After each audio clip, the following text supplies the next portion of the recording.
They may be watching you, but I'm watching them. This is Gabriel Custodiet. Just to let you know that the episode you're about to listen to is going to be great, but it's only one piece of the puzzle. If you're new to privacy or looking for a clear vision of next steps, start by going to escapethetechnocracy.com. All our cutting-edge analysis about escaping the surveillance grid occurs exclusively on our paid newsletter, Watchman's Torch, and in our world-class video tutorials. This podcast is just a preview. This is not some game for us. We live this stuff and we consult on it. Your support means we have no sponsors and can speak the unmitigated truth as we see it on this show. Check out the show notes and escapethetechnocracy.com. I am very pleased today to be joined by Jacques Broodryk, and he is the chief spokesperson for AfriForum Community Safety. So you know what that means. We are talking South Africa and the situation there, and the farm murder situation, and also just the general criminality that is unfortunately affecting the great nation of South Africa. So Jacques, welcome to the show. How are you doing today? Gabriel, thank you very much for the invitation. It's a pleasure to be here. Looking forward to unpacking these issues that have been making international headlines the last couple of months in more detail. Yes, you're absolutely right that they have finally been making national headlines. I think one of the recent developments was the U.S. finally acknowledged the farm murder situation. So we'll certainly get into that. But obviously, this is something that's been going on for a while. And as I discussed with Ernst in the previous episode, the country has, in a certain sense, been unwinding ever since the ANC took over decades ago. And I just wanted to kind of start with a general question, since you're a perfect person to be talking to regarding some of the details of the, as I said, the rise in criminality and dangerousness within the country. Now, South Africa is a big place. It's nearly the size of Europe. Obviously, we're going to get to the very specific, very heinous situation of the farm murders, but you'll hear people say things like, oh, South Africa is just overall a dangerous place. And, you know, for somebody who maybe they want to visit South Africa, what would you say is South Africa these days a dangerous place in total or only in specific areas? No, well, South Africa in general is a dangerous place. Crime levels are absolutely out of hand. But obviously that also differs from place to place. You know, the intensity thereof and the type of crimes that you might find in certain areas you might not necessarily find in other areas, or there might be a stronger concentration of certain crimes in certain areas. But in general, no, the country is unfortunately is a pretty dangerous place. And in terms of the geography of South Africa, are there any kind of rules of thumb, for example, east, west, rural versus cities, where one would find, let's say, more or less lawlessness? Are there any kind of geographical rules of thumb regarding this? Well, like most countries around the world, where you find a higher concentration of people, you will find a higher concentration of contact crimes. So obviously inner city areas are pretty dangerous in that regard. And obviously there's a larger concentration of these crimes because there's a larger concentration of criminals. But then if you look at the rural areas, there are other factors that make that the crime in those areas more challenging and more tricky to manage. And that's the fact that your nearest help might not be very close. So there are various factors that play into this crime phenomena in this country. There's a term that has been floating around these days, places like South Africa and elsewhere, called the term is anarcho-tyranny. And Wikipedia definition is a system of government that fails to enforce or adjudicate protection to its citizens while simultaneously persecuting innocent conduct. For example, like self-defense. Before we get into some of the farm murder stuff and things of this sort, I wonder if you could talk about some of the, again, starting with some of the bigger picture criminality. One of the phenomenons, for example, is the theft of cables. It seems to be a very prevalent thing, and maybe people outside of South Africa, this is confusing to them. What exactly is going on with something like that? That's a very interesting thing that you touched on, because I think it's the type of crime that will, after I've explained it to you, will clearly illustrate what the situation is that we find ourselves in South Africa.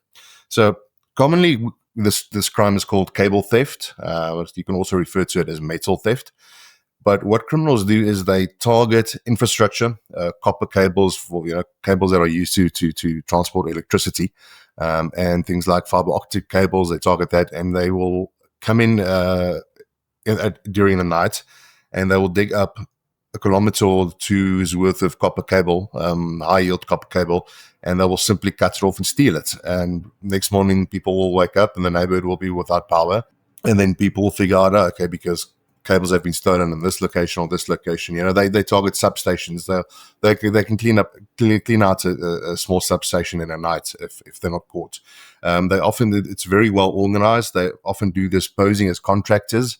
So you'll see guys digging, but they'll be wearing overalls and the necessary safety gear, etc. So you could think that they are contractors. If you don't question them and you don't find out what exactly they are, you'll drive past them quite easily and not realize what they're what they're up to. But then they've also started, this racket has started intermingling with other gangs, such as the illegal mining syndicates, the so-called Zamazamas in South Africa, who are well armed. So what often now happens is that the copper cable thieves will contract Zamazamas to stand guard for them. And if they are approached by security or community patrols or anyone, you get fired at. A guy I know well was shot at about 2 weeks ago when he responded to suspected cable theft in progress. As he got to the scene, the guys just opened up on him. So this is a very real and concerning situation that we find ourselves in. What makes this even worse is that this copper then obviously gets melted down and resold on the black market. Some of it apparently gets exported. Some of it somehow finds its way back into systems in South Africa where it's reused. But then there's a second level of income when it comes to this racket, and that's the replacement of the cables and the infrastructure that gets stolen. Then you see that corrupt politicians and municipal officials are involved in getting in people through corrupt means who then replace those that infrastructure at a much higher price than you should have paid for it, and someone gets a kickback in that. Then there are also apparently security companies who are involved with this. They deliberately allow some of these copper cable thieves to get away with what they're doing so that they can continue arguing that they need to get contracted to protect a certain area or to protect a railway infrastructure or whatever the purpose of their deployment may be. So it's one crime, but it has such a vast ripple effect, and it creates an opportunity for these racketeers to simply come in and just coin it. The reason I started with that one is because it's a really odd thing that points to a deeper level of corruption going on in the country. And the reason I brought up the term anarcho-tyranny was because this kind of thing, just stealing cables, infrastructure from a location, that is just total bizarre third world behavior that we see cropping up in a nation that was once, in my understanding, had some of the highest standard of living across the world, not, in many people's memory who live in that country.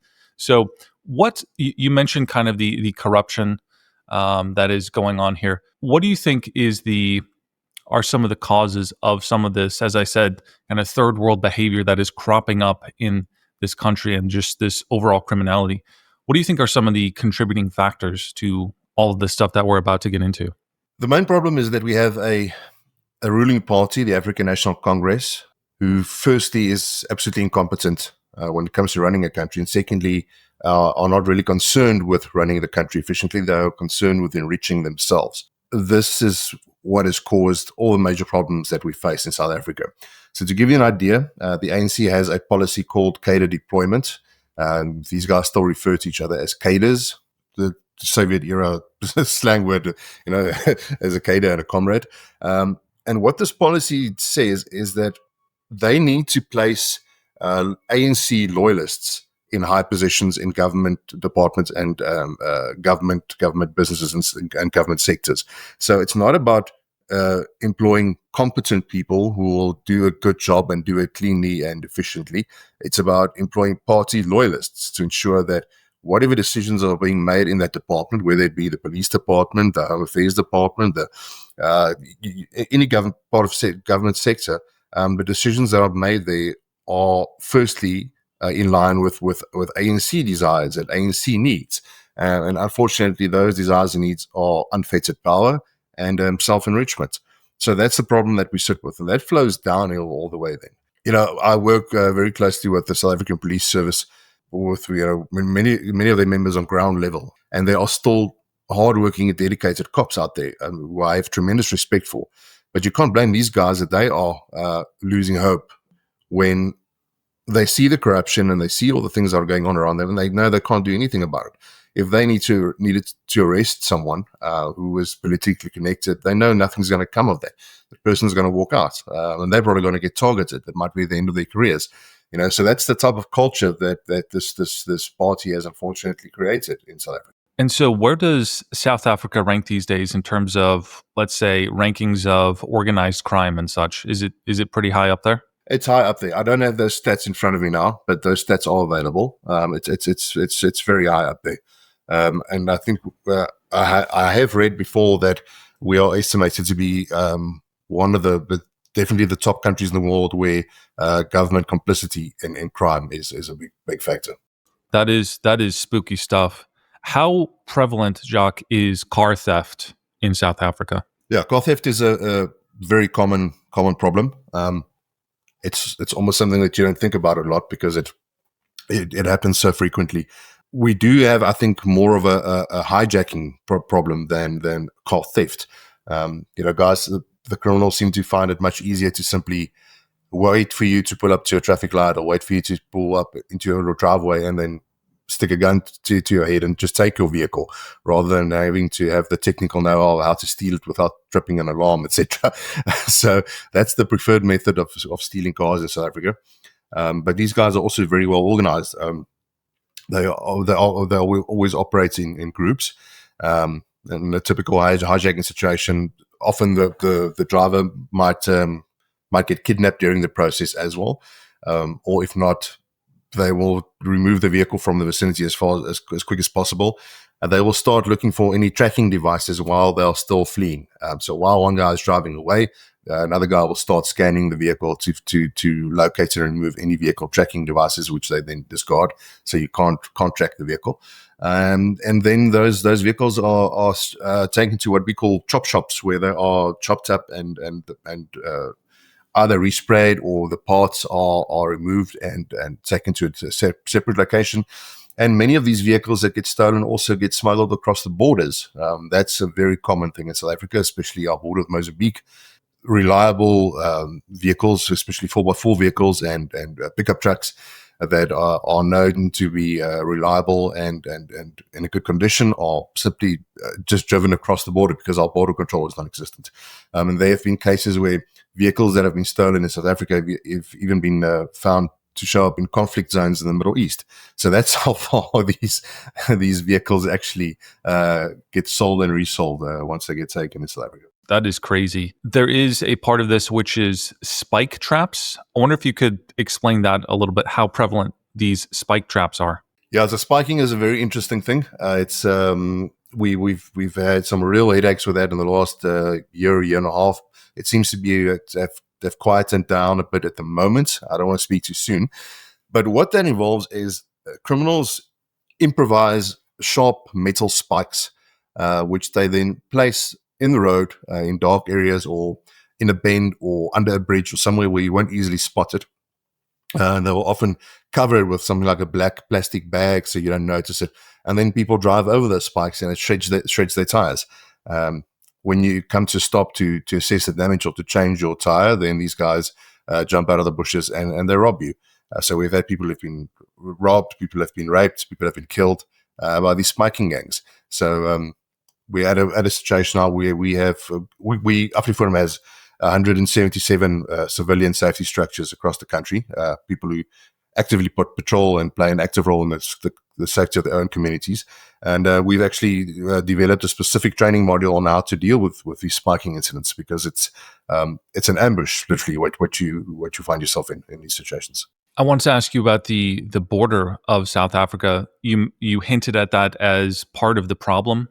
South Africa bordered by several other African countries, including Zimbabwe, what was formerly Rhodesia.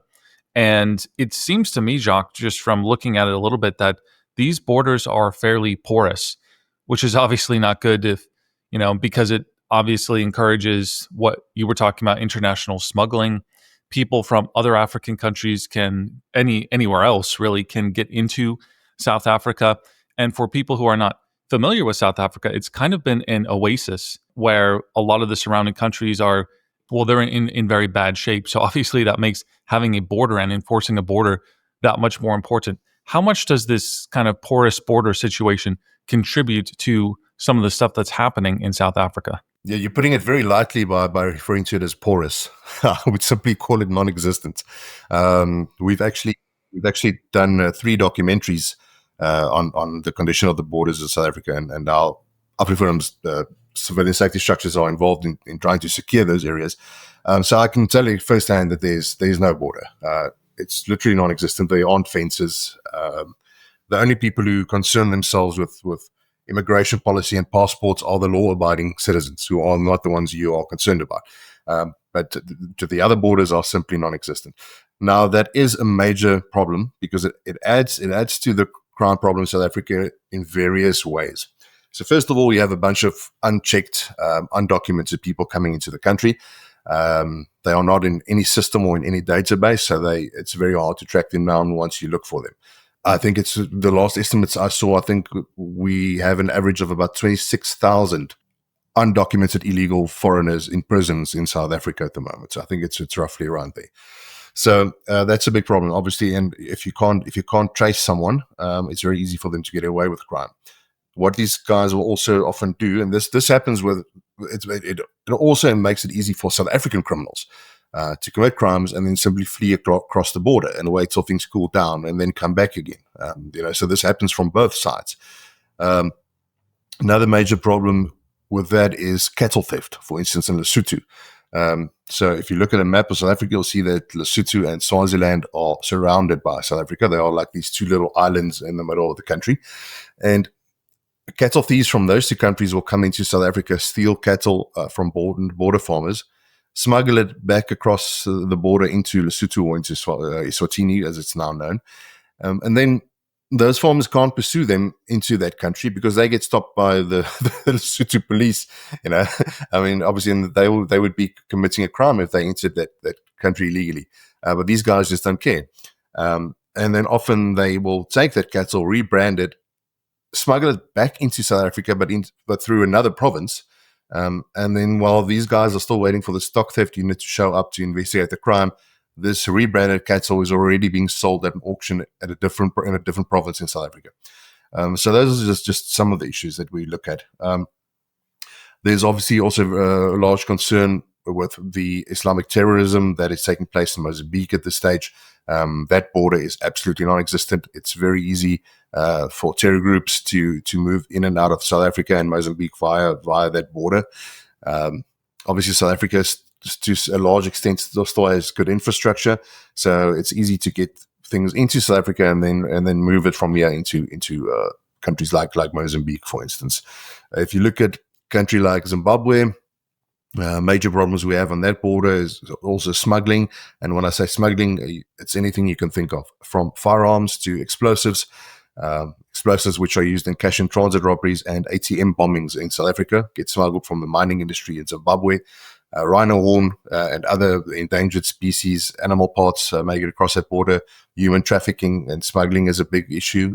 The illegal immigration, obviously, vehicles, like I mentioned earlier.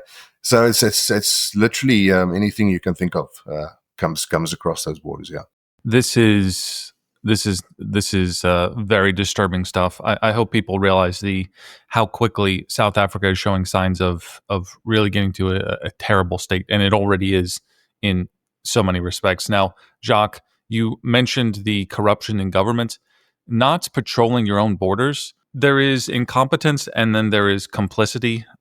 Obviously, we want to be careful what we discuss here. Obviously, you live in the country and you're part of an organization. You're very careful with how you describe this stuff. But if someone were to ask you the connection between how much complicity is there in things like the porous border or the non-existent border and some of this stuff happening, how much is complicity versus incompetence, do you think? Um, I think it's a good combination of both, but there is definitely intentional complicity in many of these things. These are things that have been reported in the South African media before. It's like conspiracy theories. Anyone's welcome to go and look up the links between certain politicians and the smuggling of illegal cigarettes that come from Zimbabwe.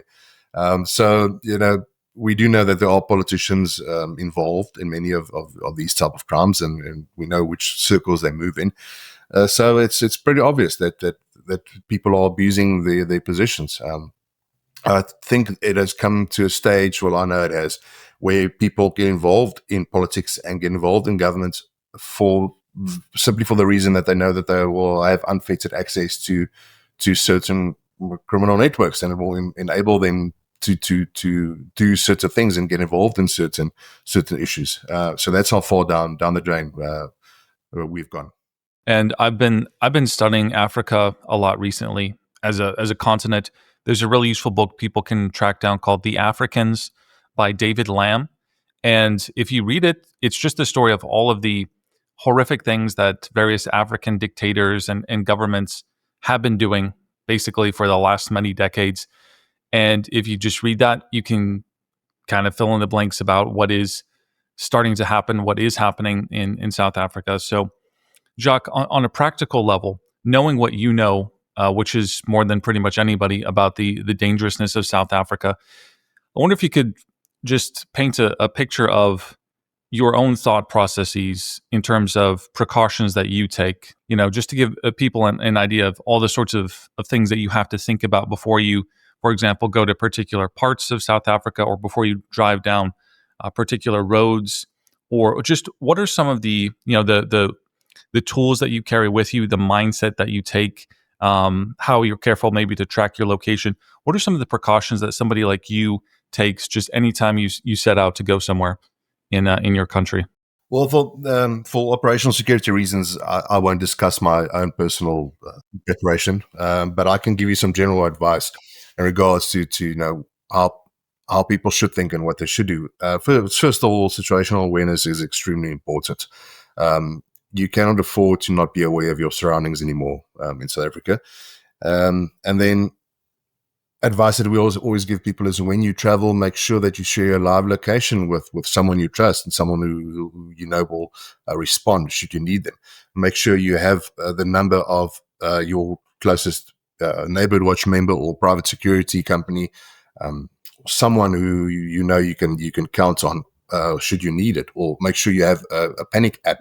AfriForum also has an app that you can use to summon emergency services when you need it. So those are the types of things that people need to be aware of. If you go out at night, make sure you know where you're going. I would suggest try and avoid not going out at night, but make sure you know where you're going, or what the area is where you are going. People need to really start realizing how bad things have gotten. There are the crimes that we face are so vast. I mean, something that has just gone absolutely out of hand lately has been kidnapping, for instance, and we see this happening more and more now. And it's not just extremely successful business people who are targeted anymore. Average semi-successful business owners are targeted, and families forced to pay over everything they've got. Or kids are targeted for various reasons. So, from an international perspective, it might sound, I know people often have difficulty relating to this, but you don't have, you'll have to look around to find a home in an urban area that does not have sharp palisade fencing surrounding the home, or cameras, or an alarm, or an armed response company that responds to that alarm. Burglar bars and things like that are absolutely the norm in South Africa. Many people often have what's quite harshly referred to as a rape gate. So that's a gate that you install inside your home, a security gate that you install inside your home in a hallway that leads to the bedrooms, for instance, so that should perpetrators make it into your house, at least there is a second gate that prevents it from getting to you and your family while you're sleeping. That's very common in South Africa. So those are the types of things that we deal with and that we face on a daily basis. I wanted to get us into the farm murders and farm torture. This is something I know you cover a lot. It's a really heavy topic. I'm going to read just a couple kind of descriptive things here, Jacques, so people understand the severity of this. I wanted to ask you some questions about it. You bring up this preface when you talk about this subject, so I'll just mention it here that obviously there's all sorts of people affected by the criminality in South Africa, but the farm, focusing on the farm murders and tortures it makes sense to me because we're talking about a crime that in many cases does not have a motive and that is very clearly targeting a particular group of people. So that's why it's worth focusing on this particular sort of crime. And I'll just read here a little bit of a description for the reader to understand the brutality of what's happening when these farmers are attacked in their own homes. So we have Adi Potgieter, was stabbed 151 times with a garden fork, a panga, and a knife before the execution of his baby daughter and his wife. And here, this is not necessarily the same situation, but this is picking from a bunch of different situations of different people. So I'm just going to read a few quotes here. Tied to his own vehicle with barbed wire around his feet and dragged 1.5 kilometers. Run over with a plow. Body was found in 5 pieces. Asphyxiated with plastic bags. Attackers wrote 666 on the walls of the farmhouse with the blood of the victims, eyes gouged out, burning her with a hot clothing iron and beating her with a piece of rope that had nails attached to it, poured bleach down his throat, tortured with a blowtorch and knives. Men appeared to have no real motive other than stealing a small amount of money. So it's hard bringing up these particular things, but I think important for people to understand the brutality of these. So when it comes to the farm murders and tortures, Jacques, I think one of the main questions worth asking is, what are the motives of the people who do this? And is it possible that since there seems to be no motive, is there an encouragement to do these sorts of crimes? So what you're touching on now is exactly why AfriForum does what it does and why we create awareness about farm attacks. Now, first of all, we have to look at the problem and acknowledge that any crime can have more than one motivation. I can decide that I'm hungry and I want to steal a bread, but I can decide that I also don't like people named Gabriel, and that's why I'm going to steal Gabriel's bread rather than steal Steve's bread, for instance. So there can be a mix of motivations when it comes to crime. What makes farm attacks distinct is the extreme levels of brutality that we often see in these cases, and you mentioned a few cases now. I can add some more details to those horrific list of incidents that you mentioned now, but I think that paints the general picture. That's not something you generally see in other crimes or in other robberies or even in other violent crimes. Someone could get hijacked and shot and killed, and they take the vehicle and they leave. It's terrible. It's terrible. But you don't see hours of torture. And like you also mentioned, in many of these cases, very little or nothing gets stolen. Now, once again, not in all cases. Many cases, they steal a hell of a lot of stuff. But there are cases where the only thing stolen is the farmer's vehicle, which they use to escape from the scene with. Which they then crash and escape on foot. So this happens often. Now, the second problem is farm attacks are also the only crime in South Africa that is romanticized by politicians and other influential figures. The chanting of "kill the boer, kill the farmer" is very common at political rallies in South Africa. The South African courts have even ruled that it's not hate speech to chant that. So when you look at those aspects and you put those things together, then it clearly paints a very dark picture. If you take things into consideration, like the chant "kill the boer, kill the farmer" has directly been linked to farm attacks. It's been shouted during attacks. It has been written on farmhouse walls. There have been farm attackers who have confessed. I'll take to Toko Chowene, for instance. He confessed in front of the Truth and Reconciliation Commission that he was inspired to commit a farm murder by this chanting of "kill the boer, kill the farmer" that he heard at ANC rallies as a young man.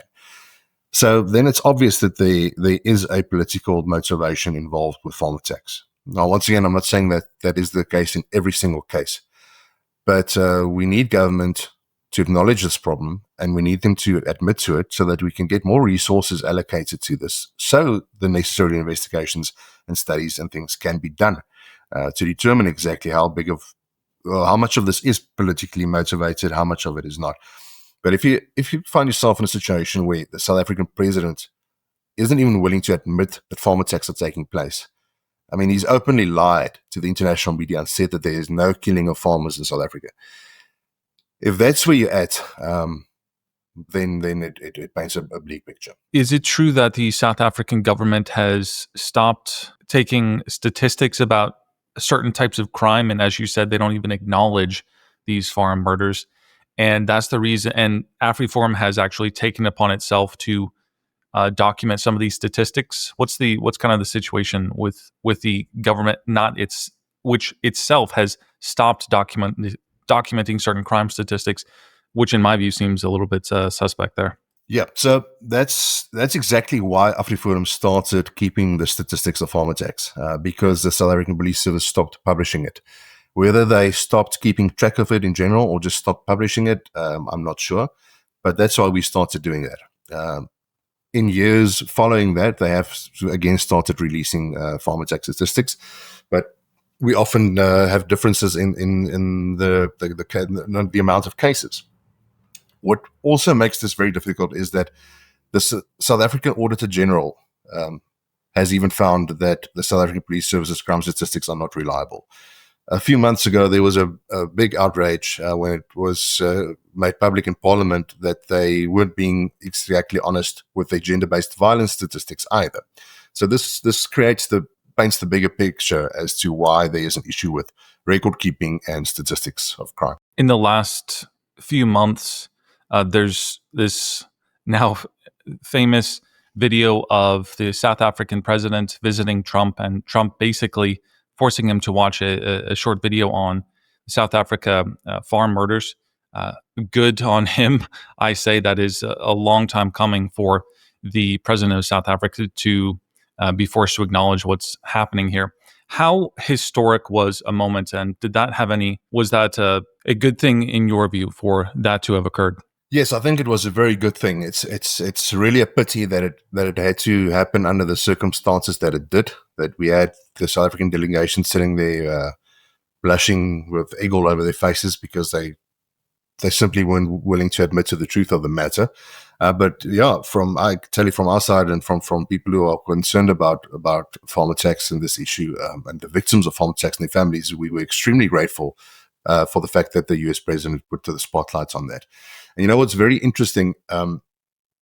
We keep track of these attacks, monthly, weekly, and since President Trump made the first mention of farm attacks on, I think it was around about the 3rd of February, all of a sudden there was quite a steep decline in the number of attacks. Then it started picking up again slightly, and then when the Solidarity Movement, of which AfriForum is a part, sent their delegation to the US a few months back, all of a sudden, with all the international media attention, we again saw a drop in farm attack numbers over that period. Now, one could argue that statistically it's too short a period to make any real to draw any real conclusions from the data, and I would agree with that. But I would say that it's interesting to note what international media attention, how it can affect an issue. Of course, Jacques is part of an organization in South Africa. He's going to be very calculated with his words. I'm going to be less calculated for the moment and say that seems very clear to me that there is an element of the South African government that is encouraging these sorts of attacks, and that there was a lull as attention was brought to it. That all evidence seems to point to that when we describe some of the surrounding factors there. But I'm not going to force Jacques to comment on that.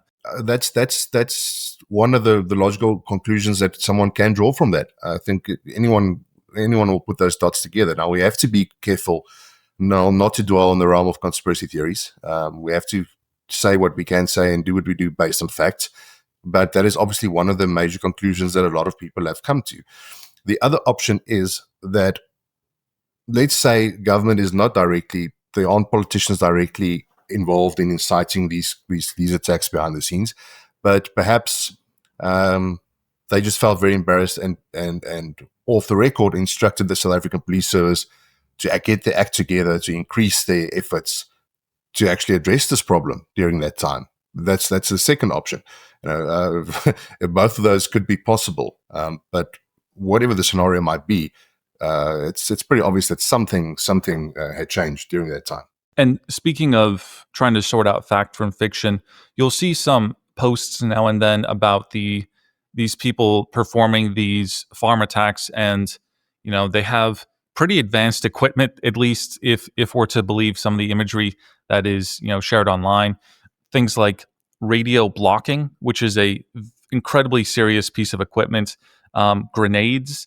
I don't know what the truth is of a lot of that stuff, but maybe just broadly, what sorts of high-tech equipment, if any, what sorts of weapons do some of these people have access to that itself might point to something else going on here, Jacques? So signal jammers are used quite commonly, not just in farm attacks, also in other crimes in South Africa. They block both radio signal as well as cell phone signal, so you can't dispatch any help. And that has been the case during farm attacks and quite a few attacks that we are aware of. But generally, these guys aren't that sophisticated in terms of equipment, although sometimes it can be. Generally, these attacks are just very well planned. It becomes clear afterwards that they had been scouting the farmhouse and the farmers and his family's routines for quite some time. And then they couple that with extreme levels of violence and brutality. Often these guys, in most cases, they are armed with what we call a panga. I think the best English description for that is a machete. So machetes are used quite commonly. Things like axes, knives, firearms as well. But generally, it will be one handgun among a group of attackers, and the rest armed with things like machetes. That's generally what you see. But the amount of planning and the intentionality behind the attacks are very clear. I know that you at that AfriForum obviously tries to work with the police as best it can. You want to keep a good relationship with them, but how inept are the police in stopping some of these crimes? Yes, that's unfortunately definitely part of the problem. And it's also obvious as to why that is if you look at the bigger picture. When you start making political appointments your priority and not promoting hardworking, experienced career policemen into high positions, then the management of the entire department is going to be up to nonsense. And that's exactly what's happened over 3 decades in this country now. Now, you combine that with an absolute disregard for actual law and order and clean governance, with the corruption that's taking place inside government, the lack of political will to do things properly. So the vetting is not done well. The wrong people are appointed in the police service as police officers. The wrong training providers are appointed. So the training is not up to standard. Resources get stolen. Police officers often have to buy their own ammunition or their own new boots and uniforms. Often you'll get the responses that they can't respond to a scene because they don't have a vehicle that's functional or they don't have fuel in the vehicles. My own cousin was murdered in his home when he was 24 years old. My uncle stood at that crime scene for hours waiting for the police to respond. And a local journalist eventually drove to the police station to go and see where the cops are, and then came back with the police in a private vehicle because they said they didn't have a vehicle available to respond to the scene. So that's the type of stuff that we deal with in South Africa. So, Jacques, this has led to a lot of people in South Africa, especially the targeted people in this case, the Afrikaner community. They've kind of started to set up, in many respects, a parallel system where they are finding their own solutions for protection, security, policing, maybe even firefighting, in some cases, utilities. I wonder if you could describe it. It's actually fairly impressive, just in terms of you don't oftentimes see these kind of parallel societies that spring up like this, but what certain communities have set up is pretty interesting, fascinating. I wonder if you could describe some of the ways that the Afrikaners and others have just started to set up their own systems to solve all of these problems? How extensive is all of that? Well, I think we just got to a point in South Africa where we realized that writing letters and drawing up petitions and complaining just was not working anymore. We have problems, and those problems are not going to solve themselves. The government is clearly not interested in solving them, so we had to come up with ideas to do it ourselves. So, for instance, if you look at the safety situation, AfriForum in 2012 had to sit down and say, listen, crime and safety, community safety is a major problem. Government's not coming to the party. What can we do? And what did we have at our disposal? We had our own hands and feet, so we had our own working minds, and we applied those and came up with ideas to counter those problems. And now at the moment, AfriForum has 177 community safety structures countrywide, with between 10 and 11,000 volunteers who are actively involved in community safety. We provide training, theoretical training, the legal aspects of conducting patrols, when you're allowed to get involved in apprehending criminals, when not, what your rights are, what you should not do.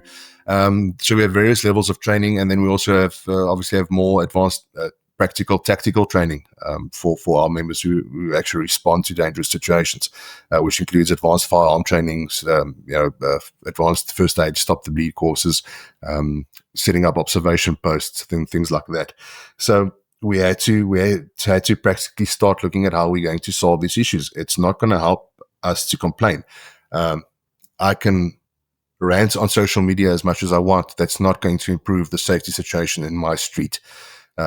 But me getting trained and equipped and having a few other guys who are trained and equipped and willing to drive patrols, that does make a difference. So that's the approach that we take to all of these challenges we find at this stage. There's no will from the South African government to solve these issues, so we have to do it ourselves. Unfortunately, what we do find is, because they are so extremely power hungry and egotistical, the South African government will often try and block our efforts through legal means when we are doing something for the broader good of the community. We've had some of our branch members who have fixed blocked drain pipes that the municipality simply did not respond to the complaints for weeks, and they went and they fixed the pipe themselves, and we got fined for that. We actually got a fine from the Metro Police Department for fixing the pipe without permission. And so this is something that we see, occurring very widely. We've had there have been cases where the water purification plants in certain towns have just not been maintained or managed, and there's no drinkable water in that town.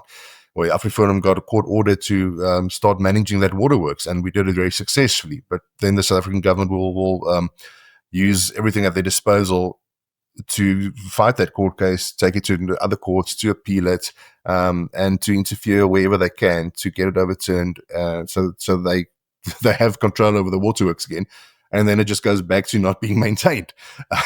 So that's unfortunately one of the big challenges that we face.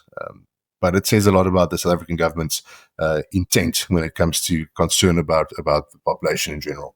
Looking at it from an outsider, looking at it in the context of how Africa just tends to go in general, how it tends to progress, for me, it seems inevitable that balkanization in South Africa is a reality, that is how this country is going to play out unless something really drastic happens. Would you agree that we have, for example, towns like Orania, which is basically an Afrikaner only city, completely independent from the rest of the country. Obviously it's illegal for them to do so at this point. Do you see more balkanization happening in South Africa as the years and decades progress? Yes, I definitely see that happening. I think that is what the future of this country will hold for us. South Africa is a very diverse country. We have very diverse groups of peoples and cultures who can get along very well, but who also have their own way of doing things. And I don't think it's a bad thing to respect people's desires to live according to their own traditions and their own ways. I think that's a very healthy outlook.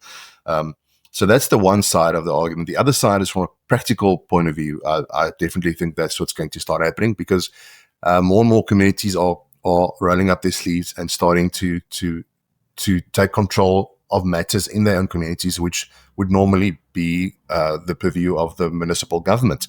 But because municipal governments and national governments across the country just simply not doing what they're supposed to be doing, people are starting to do this themselves.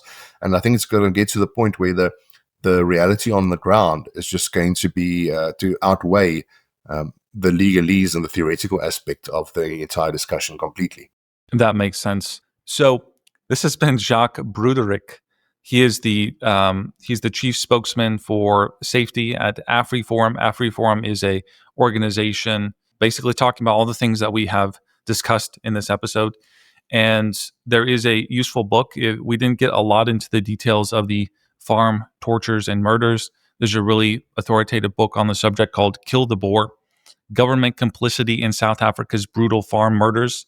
You can find this on Amazon. This is by Ernst Roets, and that would be a very useful people who want to track down the many, many hundreds of pages of evidence for something that apparently is not happening according to the South African government. And so, Jacques, I just wanted to give you the final word here. And let me get one more question in here. For people who are maybe sympathetic to what's happening in South Africa, they kind of maybe want to see what's going on. Is it safe for somebody who's not from South Africa, if they wanted to visit South Africa, what sorts of things should they be aware of? Or would you maybe not recommend visiting at all for those people? No, I would definitely recommend people visit the country. It's one of the most beautiful places in the world, in my opinion. We have great people, although we have a terrible government. But people should definitely come and see what's going on this side. But basic safety principles need to be applied. You need to be aware of your surroundings. Don't flash the fact that you're not from here. Don't advertise that. Don't advertise your wealth, your money in any regard. Be aware of exactly where you're going to be traveling and what the challenges in those areas are, and what safety procedures you need to have in place. So don't play around with your safety if you're going to come visit South Africa. Take it seriously. But if you do that and you're responsible, you can definitely have a great time here. And again, this is Jacques Broodryk of AfriForum. I want to give you the final words here, Jacques. We'll have some links to wherever you'd like to link people, certainly to AfriForum. Just your final thoughts. I would first of all just like to say thank you to everyone internationally who has been looking at this issue and who has been waking up to what the conditions and the challenges here are. This is something that we have been trying to create awareness of for many years, and we're just grateful that people are taking notice, and we are getting a lot of support internationally. And I want to ask people to please continue doing that, continue talking about this, continue sharing stuff on social media. International pressure helps. It works. We've seen this throughout the ages. It helps to solve issues, although it might take very long. But thank you for everyone's support, and please keep it up. Hey, thanks for listening. I could really use your help real quick. If you could share this episode with someone, engage with me, leave a review anywhere. This helps me to break the technocratic shadow banning that is happening with my brand. And of course, if you really want to escape the technocracy, go to escapethetechnocracy.com. Privacy tutorial series, books, newsletters, consulting, and of course, you can leave a donation. Thank you very much.